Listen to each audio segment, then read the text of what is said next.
and my work is primarily in wood. I like to use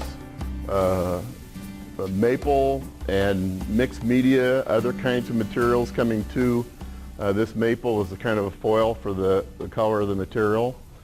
I like maple because it's amazingly consistent. You know, I can do things to it and it doesn't change and move around a whole lot. So I can make things that are toy-oriented, and they will survive, you know, periods of time.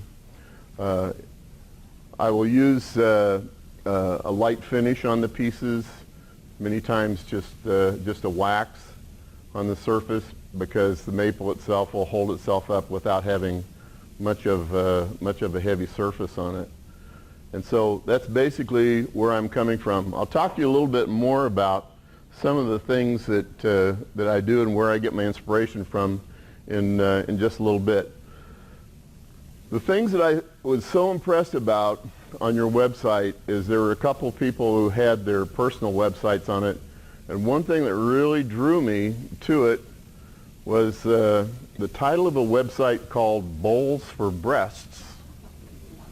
And Mike, I haven't met Mike, you know, and I was like, what is this? What is this? I mean, and it's not, but it's a wonderful, absolutely, you know, wonderful mission that you have, and I was so impressed by that. Absolutely great. And I was also impressed by another personal website is Les Castile, and he's our dancer.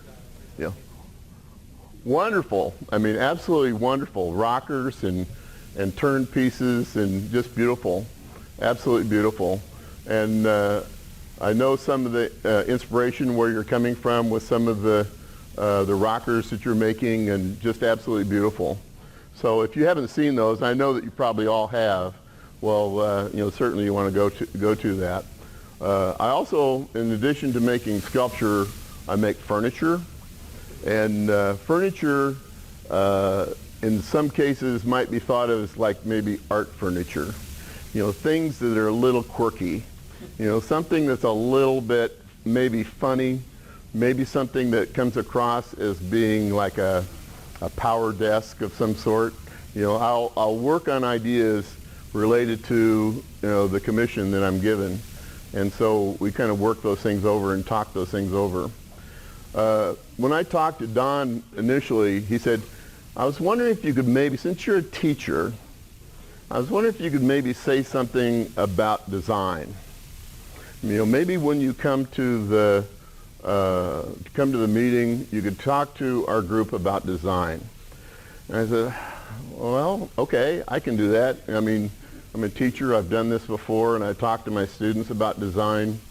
And the very first thing that I bring up to my class when I'm talking to them in the very first day of the Art 101 3D design class, I say, well, what would you do if I had you design a doorknob? They say, well, I've seen a doorknob before. I know what a doorknob looks like. I think I could design a doorknob. I says, all right, okay. Now let's change the context of that a little bit. Let's say that doorknob was in a nursing home. Then what do you do? What kind of problems are you going to come into? What kind of research are you going to have to do in order to figure out what this doorknob should look like that's going to be placed in a nursing home? Well, people are going to be in wheelchairs, maybe arthritis issues, maybe not really having the kind of strength that might be necessary to open a door with a doorknob, having to hold on to this doorknob and actually turn it. Certainly maybe there might have to be some texture involved. You know, you wouldn't want to have like a really slick doorknob. You know, that wouldn't mean. how would you do this? Maybe ultimately you design yourself out of just making a doorknob, but you start designing something a little bit different. Maybe you design like a handle or a push bar or a push down type of handle, or maybe a bump handle, maybe a mechanical kind of system with the door, okay? But designing a doorknob is not so tough. Designing a doorknob in a particular situation may be much different than that. And all of you can see, I see all your face, it's like, yes, you're exactly right, yes. And that's what happens. It's just what happens. One of the things that really impressed me also about your website was the fact that you have challenges. I love that. You have challenges. It's like a problem-solving situation. You're given a challenge. And one of the challenges that I noticed was like a challenge of designing a rolling pin. Okay? Sounds fairly simple. Rolling pin, we know what a rolling pin is. We know how that works, but you might have to consider how the handles might be working, how knuckles might be getting in the way, if you're holding onto it from both sides. What is a rolling pin actually designed to do? Well, it presses out material. Is there ways in which you can design a rolling pin that tells about the movement that this rolling pin is involved in? Maybe as it goes through a spiraling kind of movement and a spiraling kind of movement back. Maybe it actually talks about the dough that this material is rolling out. You push it forward and this fat roll goes right out in front of the rolling pin, and you pull it back and this fat roll comes back towards you. How do you design a rolling pin that talks about its function? Okay, that's a problem. It's a problem to deal with. And it's one of the things I really, really liked about your website, and the fact that you people are solving problems. You're solving problems that deal with this material. And it's really, really good. I talk to my students about solving problems. And solving problems requires a couple of things. First, it requires research, figuring out what's going on, getting your research in, spending some time. There's an old phrase that's kind of used in my teaching profession of like a sponge plus an egg equals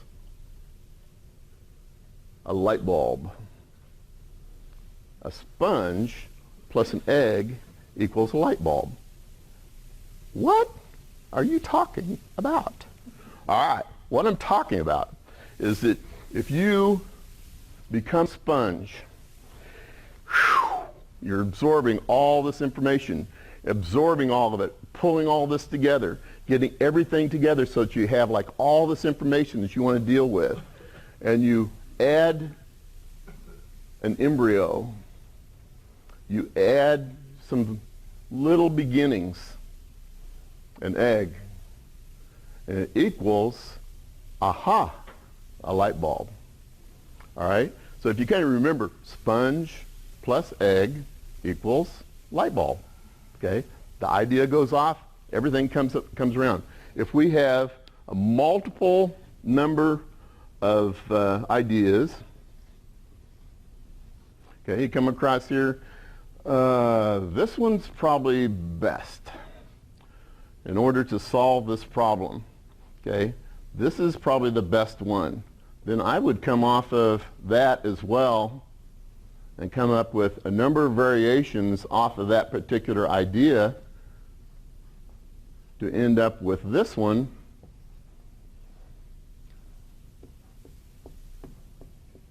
as maybe being my possible solution. And so in going through this situation, you're actually coming up with a lot of ideas, and then you narrow it down, then you come up with variations off of that and see if any of these things kind of float, and pick that one particular one there. Okay? In design, we are predictable. Okay? And the whole idea behind design is that we understand that we are predictable. Okay? We are. And to know that red does a certain thing to our eyes and to our mind, and understand this, red does this. Blue does something else. Green does something else. All these things have a different reaction with how we deal with imagery. I had you pick two shapes. Okay? Two shapes. All right? One that's mechanical, then one that's curvilinear. Okay? Now I know that you're all sitting down, so you're going to have to use your knee for this, and I'm going to use my knee. And what I want you to do is put one shape closest to you, and then put one shape further away. Okay? All right, just like so. Now, how many of you, do you all have two shapes going to sit on your knee? All right, how many of you have the smooth surface on the top? Holy smokes! Why?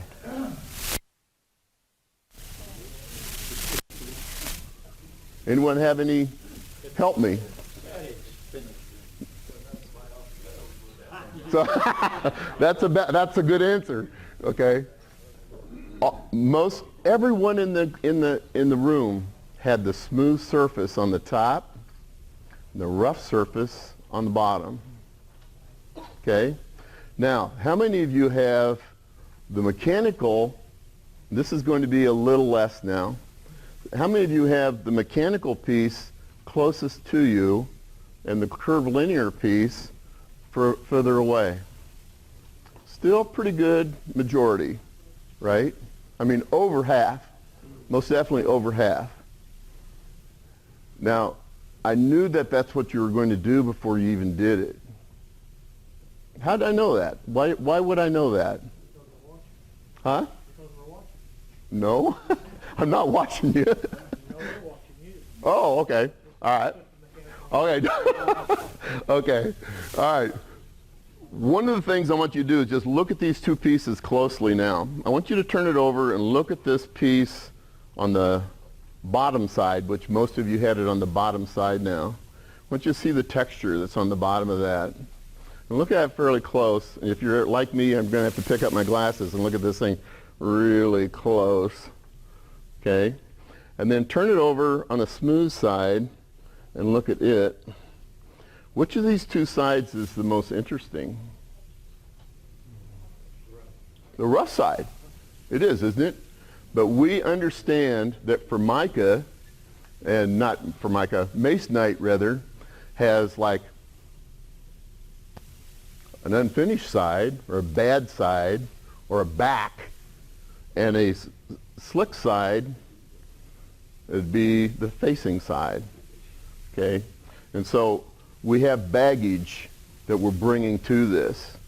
We understand that. We have baggage that, and everyone has baggage. Every time we do something, every time we have like some kind of information that we're dealing with, we prefer one thing over the other, and it always happens. It just occurs. Okay? Now, some of you have some shapes that you might look at and you say, that looks like whatever. How many of you have some shapes like that? That kind of looks like a, okay. Anyone help? Okay. Like this.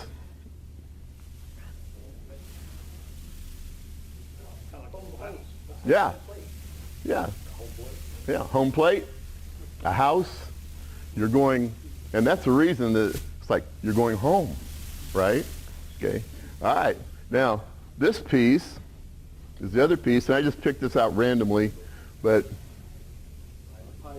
a pipe, tornado. I mean, it could be lots of different kinds of things, but we are going to try to find recognition in these pieces. You know, try to find recognition. All right, now let's go back to the fact that most of us had these smooth surfaces aimed up. Okay. You guys are sanders. You're sanders, you know. You deal with smooth surfaces, you know, a lot of times you'll deal with smooth surfaces. I don't know that necessarily it's always appropriate, you know, but we do. In my own sculpture, I deal with smooth surfaces, you know, all the time. You know, where it has a smooth surface on it, it's a piece that I gravitate towards, okay? But I will ask my class, my freshman level Art 101 3D design class, and I'll hand these pieces out like this, and I'll say, I want you to put one closest to you and one further away, and they will always do the same thing that you do as well. You're doing the same thing, okay? Some of the girls maybe in that class, maybe some of the boys as well, they don't know that masonite has a bad surface and a front surface and a back surface and all this kind of stuff. They don't understand that. They don't know that.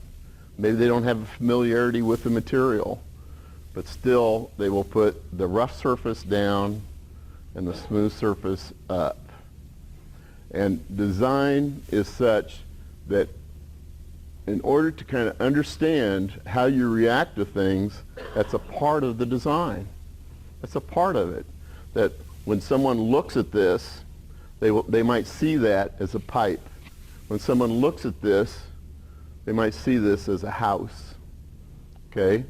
Now, when you are dealing with all those kinds of issues that come up, I can put 3 circles on the board here, and you'll all have the same idea. You'll just all have the same idea. Now let's erase this. All right.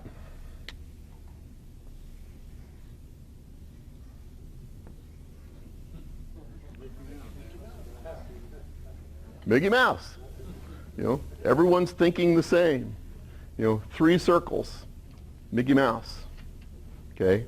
And that's what I think too. I think the same thing. Let's change this just a little bit. I'm going to put 3 more circles up here.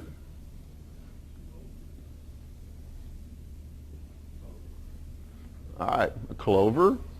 All right, but I'm going to use this as a way in which you kind of understand how design and technique and concepts work together. Okay?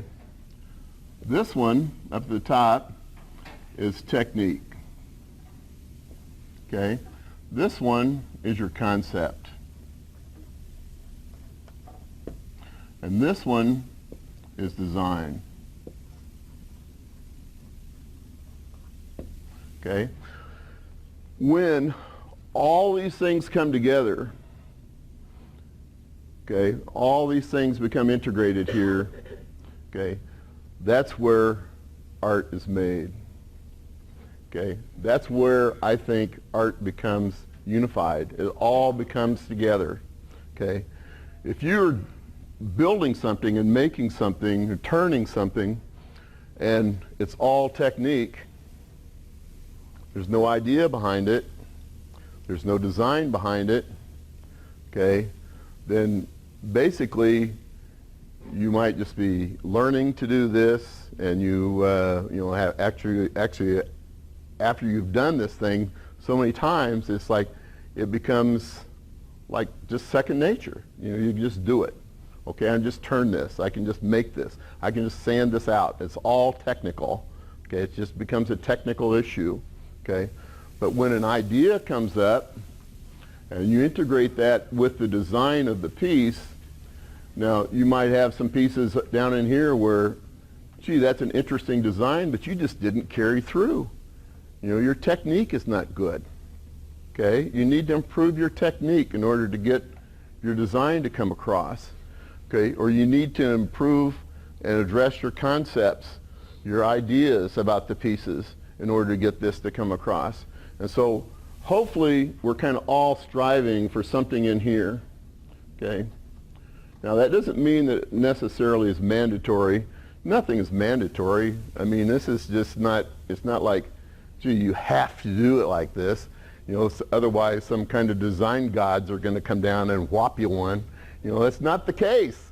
It's not the case at all. You can do, however you approach your problems and however you approach your particular pieces. Okay, but when I set out to do something, I was like, I'm not good enough here. I need to improve here. The idea, I think, is good. The design, I think of it as good, but I need to improve here, or I need to improve here, or I need to improve here. Now, in terms of design, okay, there are lots and lots and lots of books that are written about design. Okay, all these books are written about design, and I'm giving you, your club, all these books. Okay. And so you can check out the books and take the books with you and read them over. Now, some strange things happen. I mean, and understand this, coming from me. One of my very good friends teaches drawing. Okay, Stan Sante teaches drawing. I taught with him for 30-some years. Okay, as a joke, every once in a while I will find a book on how to teach drawing and give it to him. Okay, or else I'll find a book. Remember John Nagy? Yeah. All right. Well, John Nagy, the Learn to Draw and the Learn to Paint, kits and stuff like that. I will find like an old John Nagy kit and give it to him. I says, Stan, you need this. Now, just because I'm giving you these design books, I'm not coming back and saying, you guys really need this. No, I'm not doing that. So don't think of that as that. But I'm giving you these books because as a teacher, we get books all the time. These are extra copies that I have, and they're yours. Okay? Now, I have some things I want to hand out to you, and I probably should have done this earlier, but I'll just walk down the line and just give these to you. I'm going to talk about some of the design elements that you might end up considering using, and absolutely, that'd be great. I'll just hand these out and just pass them out for as far as they go. Now, there are basically 5 elements of design. First one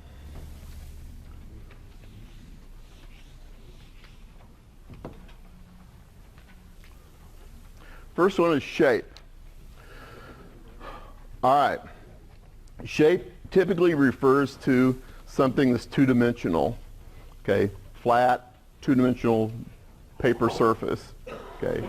Form typically refers to a three-dimensional object, something that has volume, it has depth as well as length and height, and so there are 4 recognized forms in which almost everything can be made of.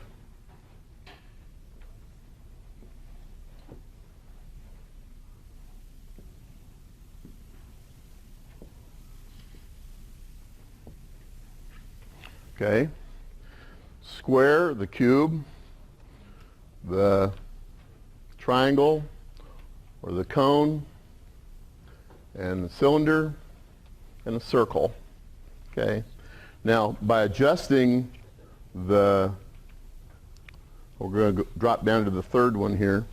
By adjusting the value, these can become other things. This piece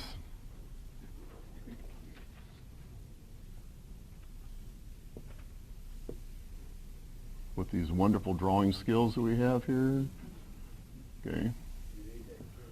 I do. Need to have John Nagy come in here is what I need to have. All right. The circle can become a sphere, and the triangle can become a cone.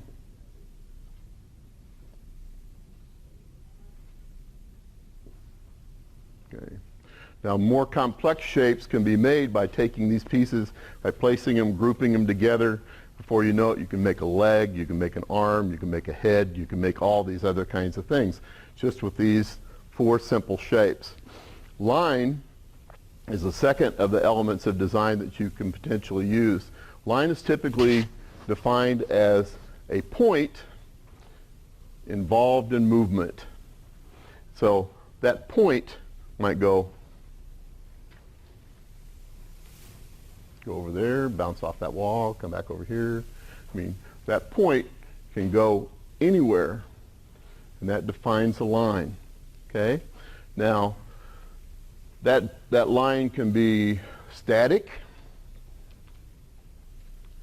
it can be dynamic, and then it goes off at angles, and it can also be implied to suggest some kind of potential of movement, whereas it's just a vertical line. Okay? So it can be lots of different kinds of things. Texture and pattern many times are kind of confused. If you look at the close examination of these shapes that I handed out, notice that like there's a texture here, but there's also kind of a pattern here. There's a pattern that is like a parallel lines that sets up almost a kind of herringbone pattern across this surface. Okay, texture is is very, very difficult to really get away from, because almost everything has some kind of texture. Even if it's a smooth texture, it's a smooth surface. You know, there's going to be a surface to it that would suggest the tactile qualities of that particular surface. Okay. Now, the last one is color. Okay. Now, would you ever paint wood? Yeah, I mean, it kind of annoys me sometimes, you know, to think like when we do wood, it's going to be wood no matter what, you know, but I would paint wood, and I've done it. And once you paint it, it's difficult to get back to what that raw surface is, you know, that might be there. But it can certainly add like an element to your pieces, you know, that brings color, not only just through dyes, you know, but also color through an opaque surface. Okay. Now, there are some woods that are much more of a paint grade wood, in my opinion, than other woods. I wouldn't probably, I don't know if I would or not. I'm not even going to say that. I'm not going to say if I would or I wouldn't, because the minute I do that, I'm going to do it. And so it didn't make any difference, you know. But poplar seems to be a really good paint grade wood, you know. The poplar is almost a catch-all for all different kinds of surfaces. I mean, it can be stained, it can be, you know, you can take it all kinds of directions. You know, I've been more than surprised a couple of times when I'll be working on a piece of furniture, and I'll look at that and I'll say, it's cherry. That's cherry. And I'll look at it closer and it's like, that's poplar. That's poplar. And it's like, in someone who's really, really good at dealing with stain issues, you know, on this. But color can be something that can add a lot of intensity to a piece. It can add a lot of subtleties to the piece. It's a color changing, you know, thought-provoking directional change in your wood, and it can work really well. But you have to be kind of careful with it. Obviously you do. You're working with all different colors anyhow. And at one time I was such a purist of thinking that if I deal with a different color, it's going to have to be a different wood. I mean, that's what I was thinking. If I'm going to deal with color on this wood, I'm going to deal with a different wood. So I'll contrast maple with maybe oak or walnut or something like that. Some woods have kind of baggage themselves. Okay? Walnut has a lot of baggage with it. It has a baggage of like a traditional kind of material that's used, you know, in furniture, lots of places, you know, and so like there is a kind of tendency as well for using cheaper woods and then automatically staining at walnut. Have you ever seen that? I mean, you have like, gee, I'm working with pine. I'm automatically staining that walnut. It's like, seriously? I mean, seriously, is that what we're going to do here? You know, but that's what happens. And one of my students would come in with this pine piece, and she's working. She says, well, I'm going to stain it walnut. It's like, why? Why are you going to stain this walnut? Why are you going to? It's like, because I really like a dark wood. Well, I mean, why not start with a dark wood to begin with, and then use that? Exactly, you know, because walnut's expensive. And walnut's really expensive, okay? But there can be a lot of really interesting things that will take place in surprising and bringing some kind of surprise element to your piece by using color, texture, value changes, line. One of my good friends did a piece, did a bowl, and this was probably sanded down. You know how sanding is, don't you? I mean, where you sand this thing down until you just sand the patootie out of it. You know, it's just sand this thing and sand it. You know, if I can get this thing down to 1,000 grit, this is going to make this better. You know, maybe, maybe not. Well, they're sanding, he's sanding this piece, and he tapes this piece off after he sanded all this with several layers of duct tape, okay, and then cuts shapes out of this duct tape and uses his utility knife and just cuts the daylights out of those open spaces and kind of rubs it a little bit, and some little pieces of wood even chips off, and he takes all this duct tape off. I say, wow.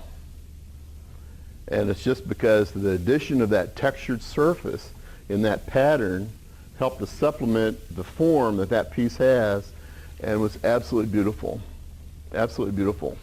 But sanded it, and then he took it away in areas. So the contrast really set up really an interesting balance of design for what he wanted to do. So I thought it worked really, really well. I mean, extremely well.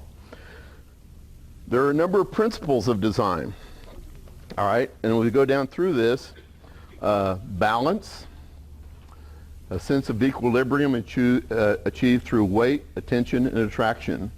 I have my students, the very first problem that they do is a one-day project, okay?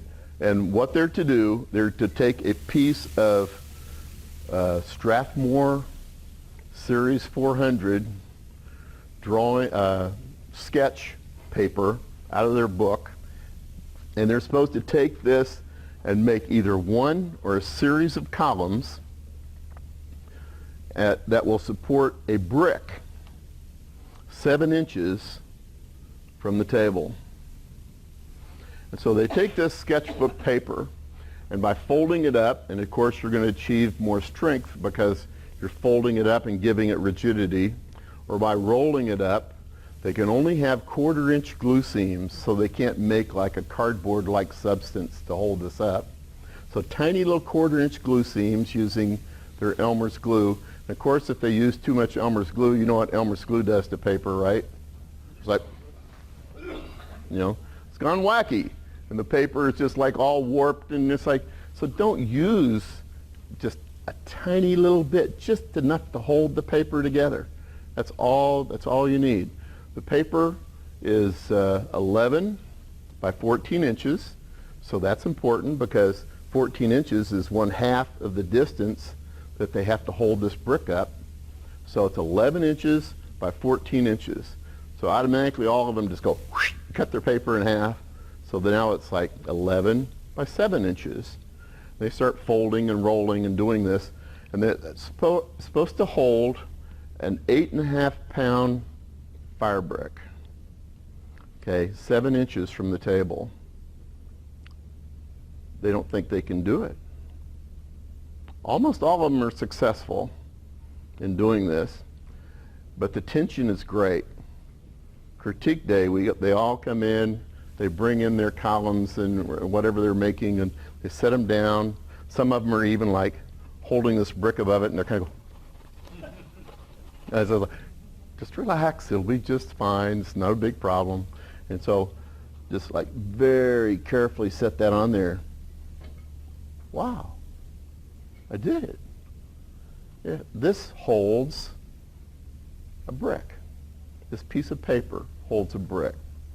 The record for the class, now this is an 8-pound fire brick, is 7 bricks. Okay, that's like 56 pounds on one piece of paper. And we just keep adding bricks till all of them collapse. Okay, the ones that are the most successful, the bricks just finally just go whoosh, and just fall directly, just smash it. You know, this drops. Okay, the ones that probably aren't as successful maybe holds like 2 bricks or maybe 3 bricks. Kind of get a little bit precarious. Maybe kind of go, and then before you know it, that kind of falls over. So balance becomes the issue here. Balance becomes a real issue. Now, you've probably made pieces, and I have most definitely, where I'm putting something up and I'm expecting this to be just right and it looks really good, and it's like, it's out of whack. This is out of balance. This is like tipsy, you know, to one way or the other. I need to do something. Maybe I need to adjust the foot on it. Maybe I need to adjust, you know, the base of this piece a little bit so that I get it back to where it should be. And as I do this, I gather together like a little bit of balance issue here. Something's kind of going along so that it makes sense how this all works. Okay. Directing shapes. When we hold these pieces up, if I were to do something like this, obviously because it's kind of an arrow shape, this is going this direction. It's going that way. Okay. Now, do all of you remember when they made cars with fins on the back of them? All right. There was no excuse for not knowing which direction that car is going, you know, because it is going down the road and it's got this big fin on it, and it was designed because it was at the time when all the rocket ships were taking off, and it pleased us because we're looking at this thing and we're saying, wow, that is a really fast car. And did it help the cars run? No. Did it probably slow down on some of the economy? Yeah, because they have big old heavy fins on the back, big old heavy fins back there, and it's like so. But at the time, gas is only 23 cents a gallon anyhow, so we didn't really pay that much attention to it. So the next one, proportion. Now I think that Nick Nelson, when he was talking to you last time, he talked to you a little bit about the Fibonacci series, right? The Fibonacci series, did he say something like that? Fibonacci, and where you actually can go from 0, 1, then you add those 2 last ones up, and then you goes to 0, 1, 1, 2, and then add 1 and 2 together, and it's 3, and as it goes up, the number keeps increases. Okay, and that's how you can get to a proportion called the golden mean, or the golden triangle, or golden rectangle rather. And this is like all throughout nature. Everywhere you can go online and look up the Fibonacci series, and you'll see flowers that are involved with Fibonacci series. You can see the shell of a nautilus that is actually involved with the Fibonacci series. And it's just all through nature. This mechanical element is like all the way through that, and it becomes really interesting. So you might want to look up some things on proportion, dominance, where one element is more pronounced, maybe it's larger, and that form dominates the overall design, and you might have, or might dominate other elements in the design as well. Economy, breaking it down so you eliminate forms that really aren't necessary, you eliminate elements that aren't necessary to the overall piece. Maybe it doesn't help your idea along, much at all. So you'd be involved with the economy. Variety, differences in the forms, contrasting elements, harmony, the use of repeating elements, that are same or similar to create some kind of cohesive and pleasing interaction, and space, the distance between the images. Many times the distance between the images, if you adjust these, that distance and that element, that shape between that, may become as interesting as the shapes themselves. And so you can possibly set this thing up, set it up so that the space becomes an element. The negative space becomes an element in your design. Okay. The first thing that you should always do first is have a sketchbook. And put your ideas in it. Keep your ideas in your sketchbook. Okay. You don't have to know how to draw. You're drawing for yourself. You don't have to show anyone this, but you're keeping a log of information for in your sketchbook. Ideas that you can potentially develop into new pieces. Okay.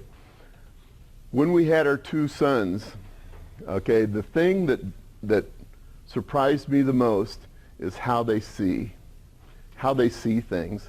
We're driving down the road, it's raining, water goes across the side windows, and my little boy of 2 years old is looking at that as it goes across that side window. And it's like, it surprises me, and it just catches me.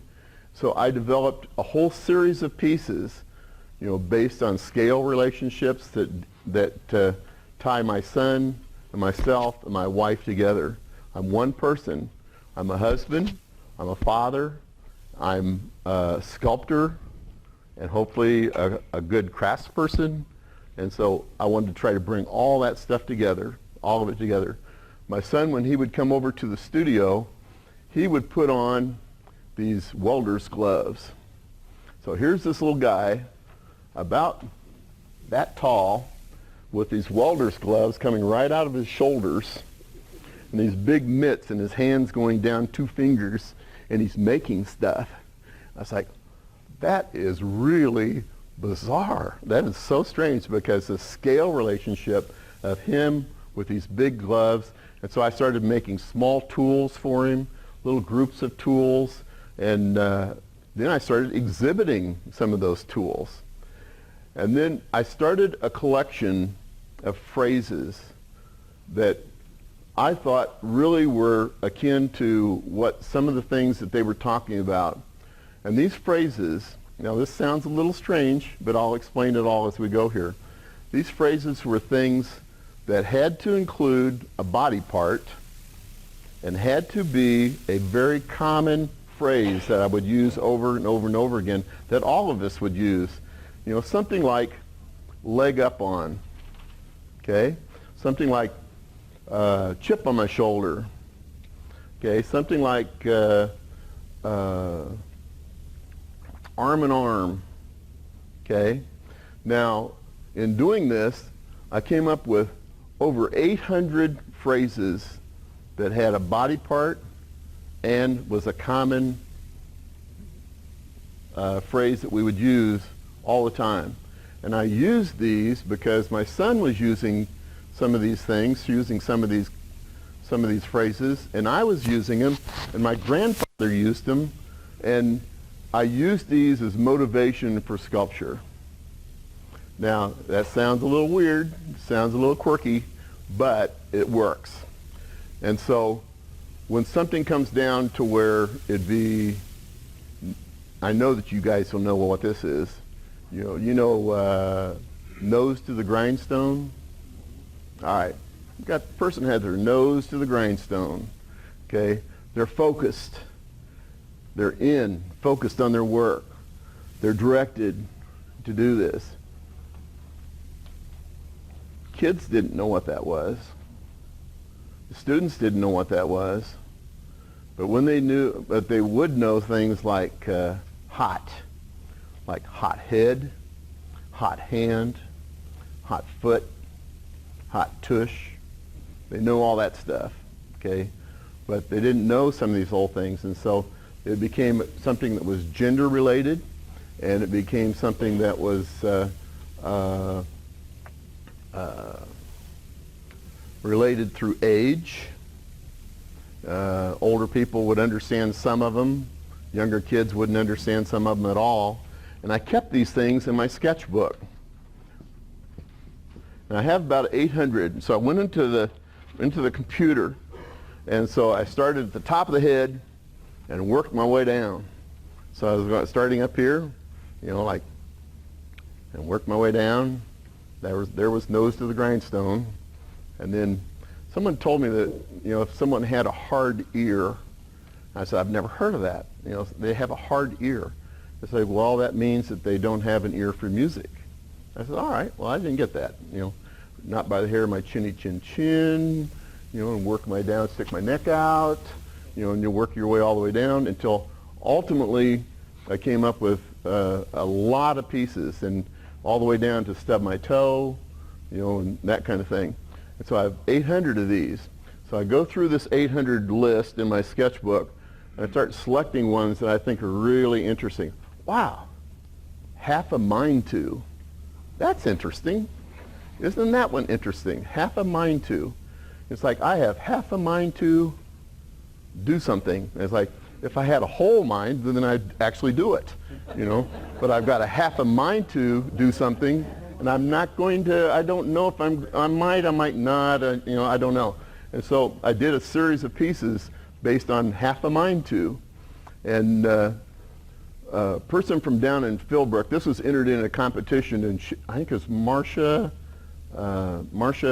Earnhardt, I think. And she was the head of the Philbrook Art Museum down in Tulsa, and so she juried a show, and it was like I had this piece in there, half a mind to, and I think it was entitled something like 2 times half a mind to is actually what it was, and they bought it, and I said, well, that's pretty cool, that's pretty nice.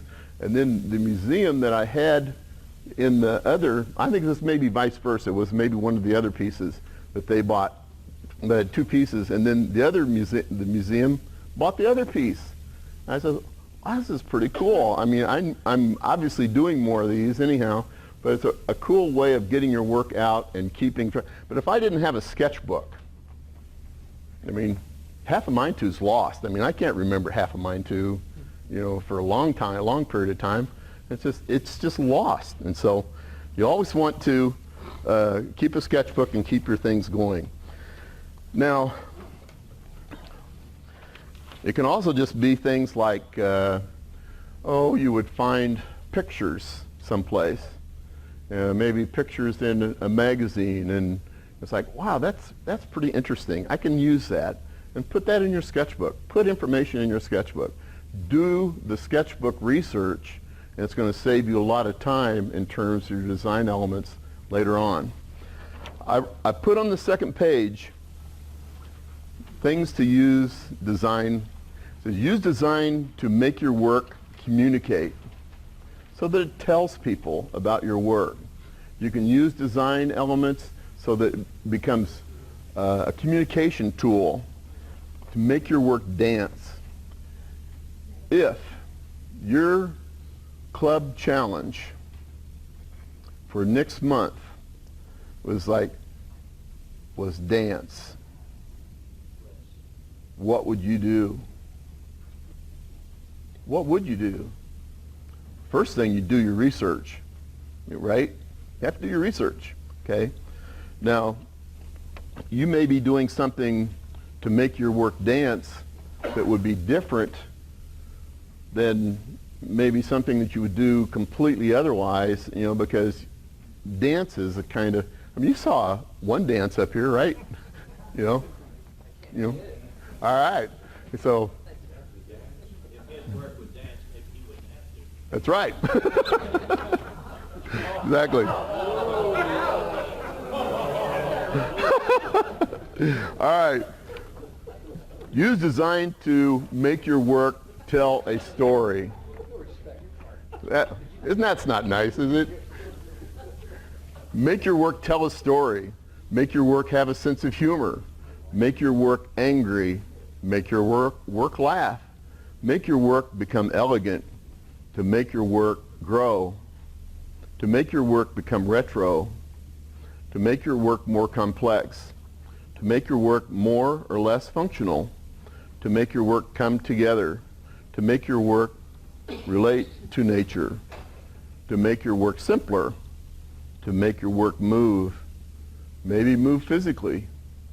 You know, maybe you take it up and it's interactive and you change it in that way. To make your work become yours, to make your work fill in the blank. Now, I'm going to go through some. How much time do I have? Am I like way out of sync with reality? Can you kind of close in 15 minutes? I can. I can do that. Okay, I have some slides that I want to show you, and some of these slides are definitely about nature. The first ones are about nature, and then there are a series of slides following those of people that I think that maybe you might not be aware of. You know, furniture maker people and things that they have done. You might be aware of some of them, most definitely, because some of them are almost household names for wood, but some of you might not be aware of. And so we'll go through these fairly quickly.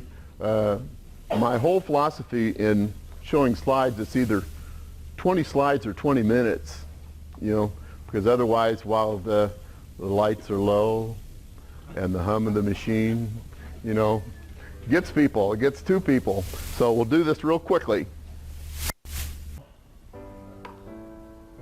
Okay. Obviously, starfish.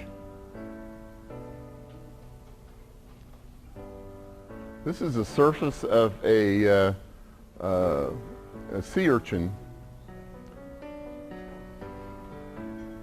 This is really interesting. This is a mollusk with a fake dummy fish. It sends this little fish out and just kind of wiggles this fish around to attract other fish. The other fish kind of come down to say hi and just get gobbled up. You know, that is really strange. This is a flatfish. Look at the texture on that and how it relates to the surface. This is not a seashell, but it's pretty close to it. This is a golfer's swing. This is a rib cage of actually a gorilla. These are tentacles that are sent out by grapevines, where they're sent out and they're constantly turning, spiraling, in order to attract and hold on to another element that can help them grow. This is a tentacle from a passion flower. Look how beautiful that is. Just amazing. And it actually does a similar kind of thing, and it sends out this tentacle and always is spiraling in hopes of connecting with another flower form. Obviously you know this. Isn't this, I mean, we played with these as kids. I mean, they're natural propellers. Beautiful. This is a leaf, flower leaf, and I forget the name right now. Someone can probably tell me.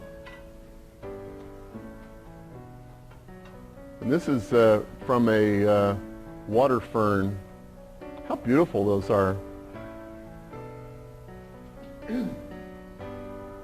This is from a bark beetle, and you've probably seen some of this before, but it's just truly, I mean, truly beautiful, and the overall connection that it has with this spine system goes down through the middle and it eats out and it goes back and it eats out and goes back. And I always thought it'd be really great to, you know, find a really good piece of this and integrate this into my wood piece. This is a bumblebee orchid.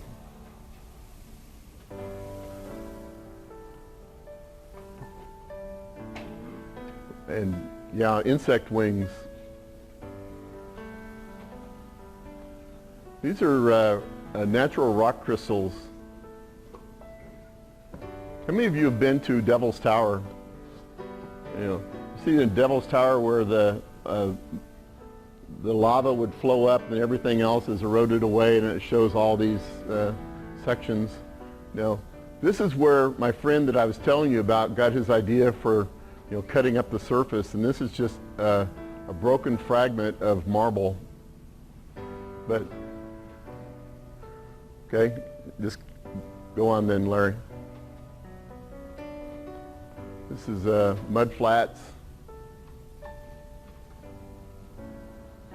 You've all seen this before, like a surface that, starts dividing up the mud, dried section of mud into flakes and surfaces.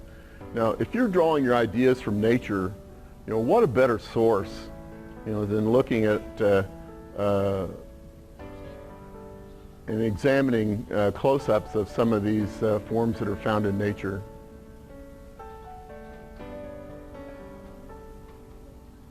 This is something I included because I thought it was so doggone interesting. This is a series of pencil carvings. Now this is a pencil, all right? And so the pattern is cut out of that with the lead that extends all the way through it. If you go online and look up pencil carving, who would ever have thought to look up pencil carving online? But you'll see a series of these pieces, more than what I have here. But I thought, this is pretty doggone interesting. I'll show this to them. Okay?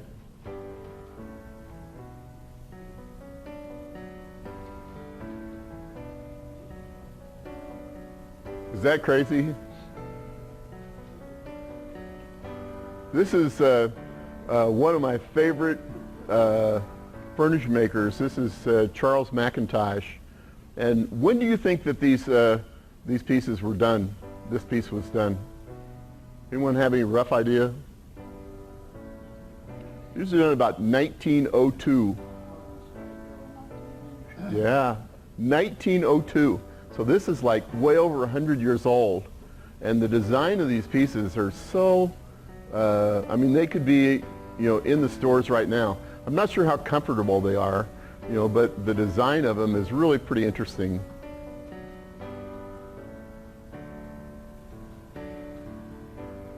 That's his as well. That's his as well. And all of these were 1902 up to about 1906. This is his as well. This is one of his clocks. I mean, this is like retro 1960s, isn't it?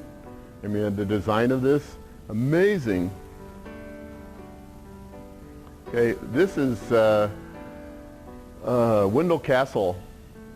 Now, Wendell Castle, what he does is that on the one that's up here where he has, I'm going to get my finger involved in this. This one up here, the top of this table actually has keys and gloves carved into the surface of this. All the same piece of wood. This one here has a tablecloth that's carved wood, goes all the way around. The umbrella stand has a carved wooden umbrella in it. This hat rack, carved hat, carved scarf. The coat actually is all carved wood as well and dresses over the back of this chair.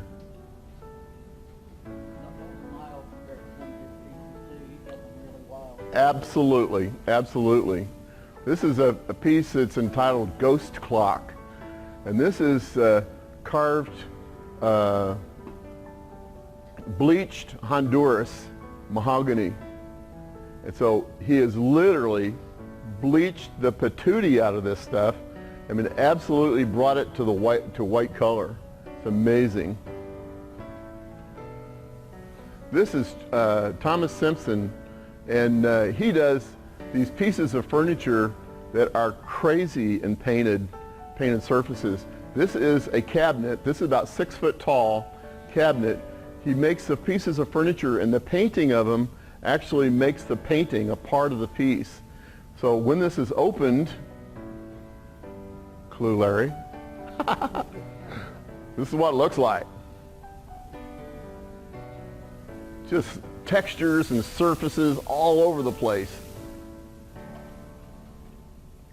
This is Judy McKee, and what she does is she integrates animals into her furniture. And so if you notice, these rockers are little snakes, and you have these little alligators coming out for the arms, and all of her pieces have animals as a part of the design of the pieces.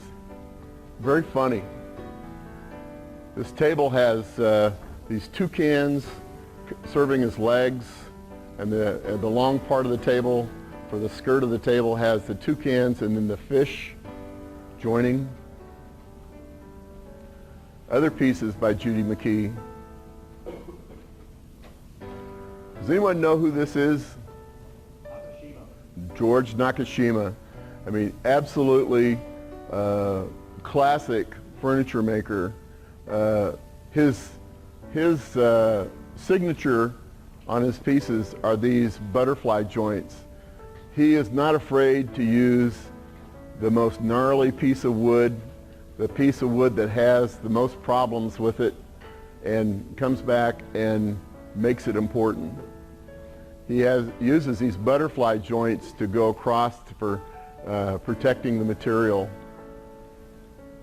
Now, since he died, his daughter just took over. He has pieces of wood that he, at the time, didn't know that he was ever going to be able to use it, because he never thought he could ever make anything good enough for that piece of wood. And that's it.